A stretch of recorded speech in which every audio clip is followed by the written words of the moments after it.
In the dimly lit attic room of my childhood home, a sense of trepidation settled over me like a shroud. I was just 7 years old, and the creaking floorboards beneath my feet seemed to whisper eerie tales of the unknown. The room, once a playroom for my predecessor's daughters, now felt like a forbidden sanctum, its wooden stairs leading to a closet that seemed to hold secrets I dare not uncover. That night, after watching a horror movie with my family, the sound of a toy echoed through the closet, sending shivers down my spine. I fled to my parents' room, where they reassured me there was no one there.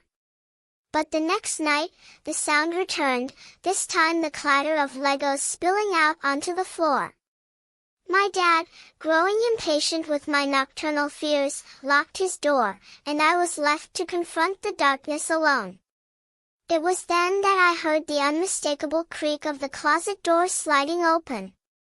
The moonlight streaming through my window illuminated a figure standing before me, its presence as cold as the night air.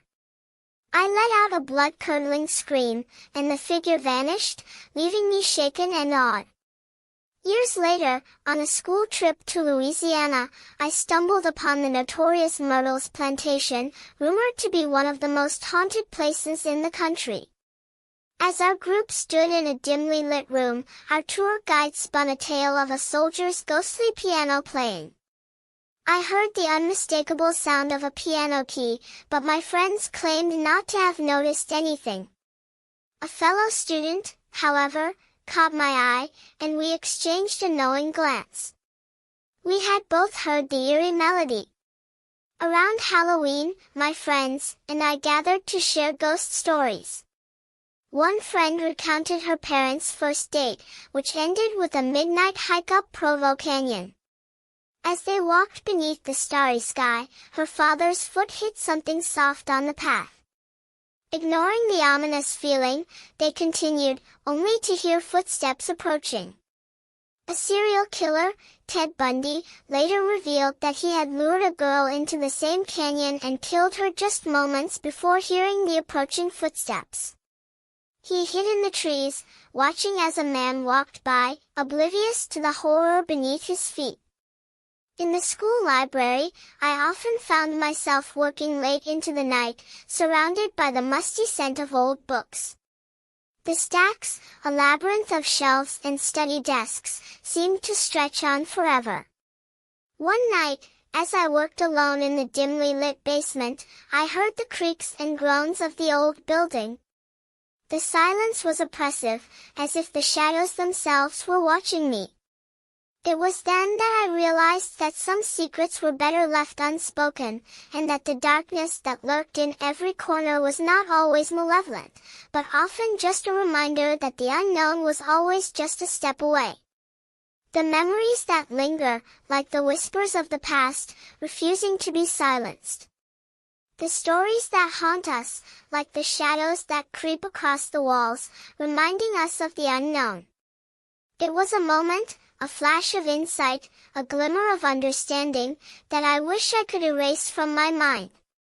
The panic that gripped me, the desperation to escape, the feeling of being trapped, like a fly caught in a spider's web.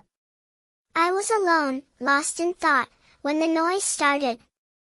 The rustling of pages, the creaking of shelves, the whispers that seemed to come from nowhere and everywhere at the same time.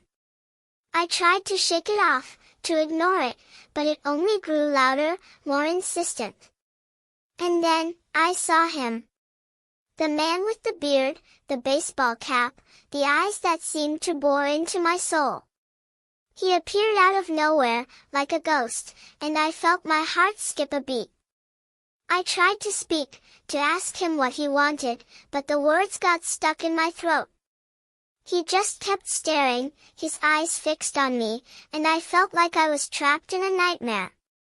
And then, he was gone. Vanished into thin air, leaving me shaken, confused, and scared. I tried to shake off the feeling, to tell myself it was just my imagination, but it lingered, like a shadow, refusing to be extinguished. But I'm not alone. There are others who have experienced the same thing.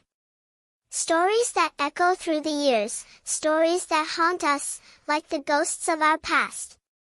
The story of the fisherman, the man who sailed the seas, searching for the truth. The story of the couple, who went on a camping trip, and found something lurking in the shadows. The story of the family, who stayed in a haunted hotel, and experienced the strange and inexplicable. These stories, they're not just stories. They're a reminder that there's more to this world than what we can see, more to this life than what we can touch. They're a reminder that there's something out there, something that's waiting for us, something that's watching us, always. And I'm still waiting, still searching, still trying to make sense of it all. Because, in the end, it's not just about the stories, it's about the truth. The truth that lies beyond the veil, the truth that's waiting to be uncovered. So, I'll keep searching, keep seeking, keep telling the stories. Because, in the end, it's not just about the stories, it's about the truth.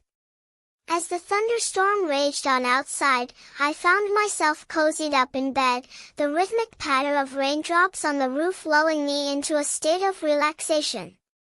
I loved drifting off to sleep during storms, the soothing sound of the raindrops a gentle lullaby that seemed to wash away all my worries. But just as I was about to succumb to the sweet embrace of sleep, I heard a faint, peculiar noise, not the raindrops, but a distinct thud against the windowpane. I hesitated for a moment, thinking it was just the wind or a stray branch, but my curiosity got the better of me. I lifted my head, my ears straining to pinpoint the source of the sound. Suddenly, the same noise repeated itself, this time louder and more insistent. My heart began to race as I realized it was a rock hitting the window, with an unsettling regularity. My mind scrambled to make sense of this bizarre occurrence. Could it be my dad, trying to get my attention? But why wouldn't he call or knock on the door instead of hurling rocks? The uncertainty was unnerving, and I found myself frozen in my bed, my eyes fixed on the window as if mesmerized.